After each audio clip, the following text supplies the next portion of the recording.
Nursing की job के बारे में यूएई में बात करें तो आप अगर आपने बीएससी नर्सिंग की है या आपने 2 साल का एक्सपीरियंस डिप्लोमा के साथ आपके कंट्री में है तो आपको बहुत अच्छी जॉब मिल सकती है हॉस्पिटल में।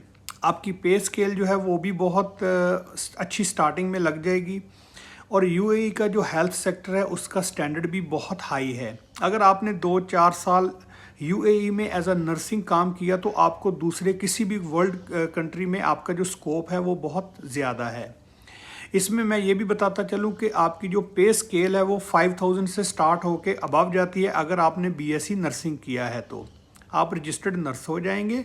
और इसमें आपकी जो अकोमोडेशन है, आपकी ट्रांसपोर्टेशन है, आपकी मेडिकल फैसिलिटी है, वो भी आपके हॉस्पिटल या आपके एम्प्लॉयर के जिम्मेदारी होती है, वही प्रोवाइड करते हैं आपको।